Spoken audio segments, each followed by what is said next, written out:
తనకు సోనియా గాంధీ మంత్రి పదవి ఇచ్చిందన్న ముఖ్యమంత్రి రేవంత్ రెడ్డిపై బీఆర్ఎస్ సిద్దిపేట ఎమ్మెల్యే హరీష్ రావు తీవ్ర ఆగ్రహం వ్యక్తం చేస్తున్నారు. తనకు మంత్రి పదవి ఎవరి భిక్ష వల్ల రాలేదన్నారు. అయినా తనను మంత్రి పదవి వచ్చినప్పుడు రేవంత్ రెడ్డి బీఆర్ఎస్ లోనే ఉన్నారని, తన ఊరేగింపులో కూడా ఉన్నారని తెలిపారు. ఈ మేరకు ఆయన ఎక్స్ వేదికగా ట్వీట్ చేశారు. తెలంగాణకు జరుగుతున్న అన్యాయాన్ని ప్రశ్నిస్తూ తాను మంత్రి పదవికి రాజీనామా చేసినప్పుడు కూడా నా వెనకే ఉన్నావు, నిక్కి నిక్కి చూశావంటూ రేవంత్ రెడ్డిని ఉద్దేశించి చురక అంటించారు. ఇదంతా నీ కళ్ళ ముందు జరిగిందే, కానీ ఇవేవీ తెలియనట్లు చిల్లర వ్యాఖ్యలు చేస్తున్నామని మండిపడ్డాడు. ఆ రోజు సోనియా గాంధీ కోరిక మేరకే తాము నాటి కాంగ్రెస్ ప్రభుత్వంలో చేరాము తప్పితే పదవుల కోసం కాదన్నారు. పదవులు, విలువల గురించి మాట్లాడే హక్కు నీకెక్కడిదని రేవంత్ రెడ్డి అన్నారు.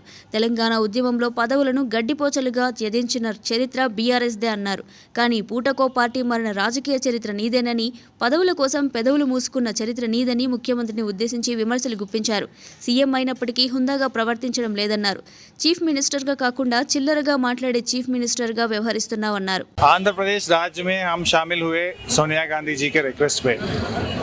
दिल्ली में तो हमारा राइट रॉयल पार्टनर्स है, ऑफिशियल पार्टनर्स है। आंध्रा में यहाँ पर कांग्रेस पार्टी को संपूर्ण मेजॉरिटी है। हम शामिल नहीं होना चाहते थे, फिर भी सोनिया जी के रिक्वेस्ट पे हम आंध्र प्रदेश गवर्नमेंट में शामिल हुए। होने के बाद ये 1 साल में हम बहुत पेशेंस से, बहुत दिन से वेट करते रहे। हम जो इश्यूज पे, जो मुद्दा लेके 3 साल में हम लड़ाई करें, वो मुद्दा पे अभी जो हमारा मुख्यमंत्री इज टेकिंग अगेंस्ट